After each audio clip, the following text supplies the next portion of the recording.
유다 왕 우시아의 시대, 곧 이스라엘 왕 요아스의 아들 여로보암의 시대 지진전 2년에 드구와 목자 중 아모스가 이스라엘에 대하여 이상으로 받은 말씀이라.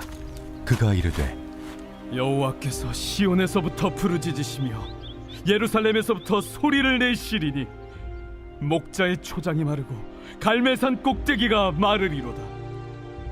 여호와께서 이와 같이 말씀하시되 다메섹의 서너 가지 죄로 말미암아 내가 그 벌을 돌이키지 아니하리니 이는 그들이 철타작기로 타작하듯 길르앗을 압박하였음이라.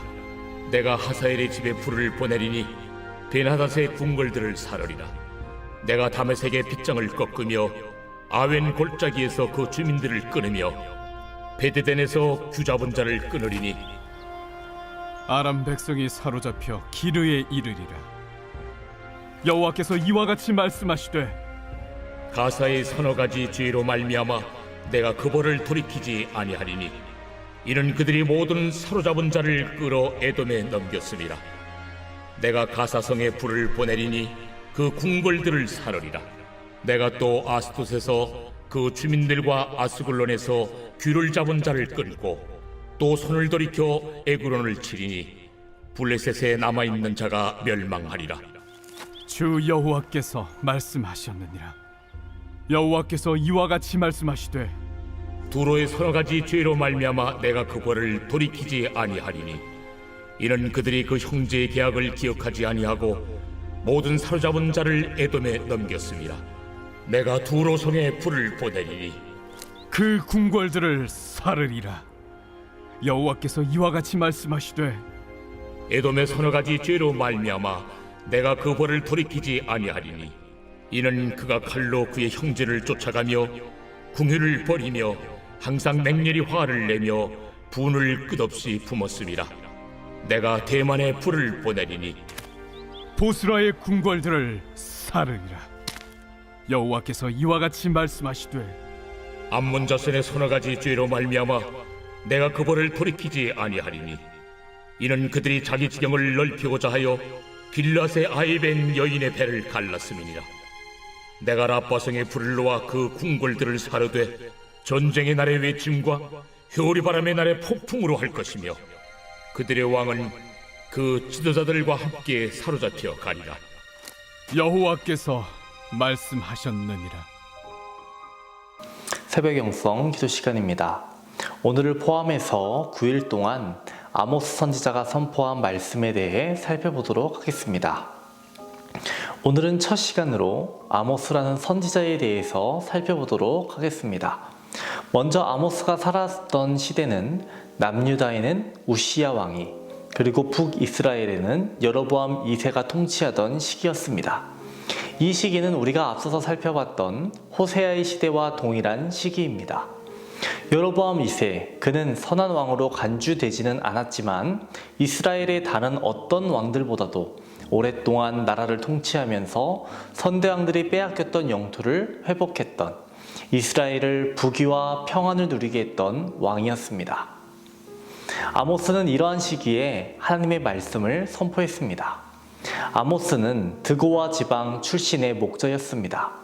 드고아는 예루살렘에서 약 15km 떨어진 잘 알려지지 않은 시골 마을이었습니다. 학자들에 따라 아모스의 형편에 대한 입장이 다르긴 합니다. 누구는 몇 마리 안 되는 양을 치는 목자였다고 말하기도 하지만 또 어떤 사람들은 많은 양을 거느리는 부유한 집이었다고 말하기도 합니다. 가난했든 부유했든 그는 목자인 것은 분명했고 그의 주된 일은 양을 치는 일이었다는 것입니다. 그가 지식인은 아니었던 것으로 보입니다. 또 아모스는 전통적인 의미에서 선지자도 아니고 선지자의 가족 출신도 아니었음은 분명합니다. 그런데 하나님께서는 그를 부르시고 그를 사용하십니다. 하나님께서는 그 누구도 부르신다는 것을 우리는 여기서 알 수 있습니다. 부유한 자를 부르셔서 사용하시기도 하시고 가난한 자를 부르셔서 사용하시기도 하시고 죄인을 사용하시기도 하신다는 것을 우리는 알고 있습니다. 이것이 우리에게 아주 큰 도전이 됩니다. 어떤 분들은 나는 부족해 라고 생각할지 모릅니다. 하지만 하나님께서는 부족하다라고 생각하는 그분을 통해서도 일하신다라는 겁니다. 그리고 약한 자를 통해서 약한 그때가 하나님께서 가장 강하게 일하시는 때임을 보여주시고 인도하시고 함께 해주심을 알려주시기도 합니다. 아모스, 그 이름의 뜻은 짐을 운반하다라는 의미가 있습니다. 또 어떤 사람들은 아모스를 향해서 마음에 불편함을 줘서 그런 것인지 같이 어울리기 힘든 사람, 짜증나게 하는 사람으로 무거운 짐과 같은 자라고 해석하기도 합니다. 이스라엘 안에서 그의 역할을 가리키는 이름인 것이죠. 그는 백성들에게 너희들이 지고 있는 물질과 세상의 짐을 치워버려야 한다라고 선포하는 사람이었고, 주님께서 맡겨주신 그 짐을 지고 살아가야 한다라고 말하는 사람이었던 것입니다. 그렇다 보니 그의 마음이 낙담할 수도 있었을 겁니다. 왜냐하면 세상의 많은 이들이 그를 미워하고 싫어했기 때문이죠. 그러나 사명의 짐은 그에게 꼭 필요한 짐이었습니다. 아무런 마음의 짐도 지지 않고 백성들에게 올바른 말씀을 전할 수는 없기 때문입니다. 그는 목자였기에 많은 것을 배운 사람이 아니었기에 그가 가진 지식으로 말씀을 전하기보다는 주께서 맡겨주신 사랑의 마음으로 또 마음의 짐으로 사역을 감당했을 거라고 생각합니다. 우리는 서구의 사고와 과학적 접근에 익숙해서 지식에 집중하지만 지식이 전부가 아니라는 것을 우리는 너무나도 잘 압니다. 마음가짐이 그리고 사랑으로도 큰 일을 할 수 있다는 것을 우리는 종종 보게 되죠. 내가 지식이 부족하다면 지식을 조금 더 채우면 됩니다. 그리고 내게 사랑이 부족하다면 그 사랑을 더 채우면 됩니다. 가장 중요한 것은 어느 한쪽에만 치중하지 말고 균형 있게 채워서 주님께서 우리에게 맡기신 그 짐을 충성되이 잘 지켜내는 것입니다. 주님께서는 제자들에게 이렇게 말씀하셨습니다. 수고하고 무거운 짐진 자들아 다 내게로 오라. 내가 너희를 쉬게 하리라. 나는 마음이 온유하고 겸손하니 나의 멍에를 메고 내게 배우라. 그리하면 너희 마음이 쉼을 얻으리니 이는 내 멍에는 쉽고 내 짐은 가벼움이라 라고 하셨습니다. 주님께서는 짐을 내려놓고 다시 내 짐을 지라라고 말씀하셨습니다.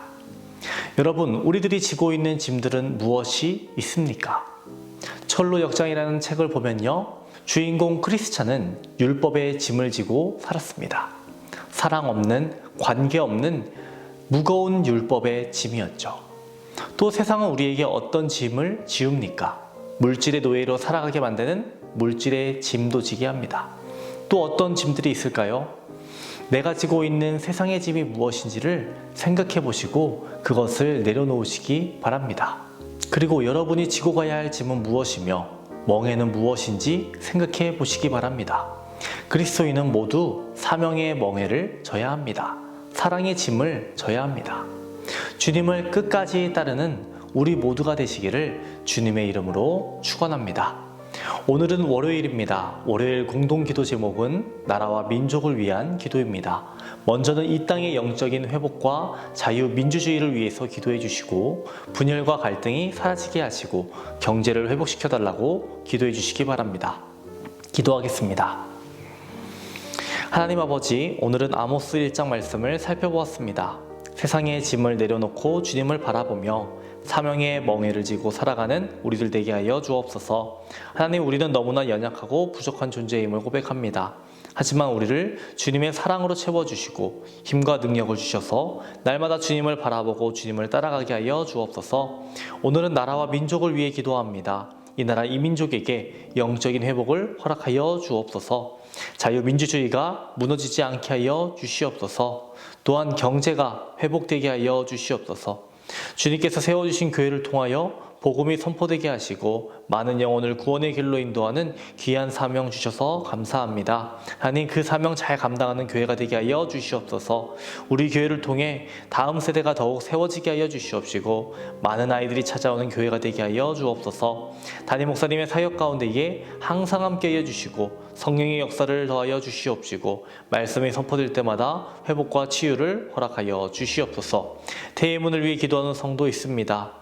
사고로 입원한 성도 있습니다. 투석으로, 어지럼증으로, 디스크로, 또 공황장애, 불면증, 우울증으로 고통받는 성도들 주님 고쳐주시옵소서. 좋은 경과들을 얻게 하여 주시옵소서. 암투병 중에 있는 박지순 권사님, 유은영 권사님, 김시아 권사님, 오유미 성도님, 박서연 청년, 유경민 청년 주의 손으로 안수하여 주셔서 깨끗이 낫게 하여 주시옵소서. 연로하신 장로님, 권사님, 집사님들 강건케 하시고 주님께서 주시는 평안함과 형통함을 날마다 누리며 살아갈 수 있도록 도와주시옵소서.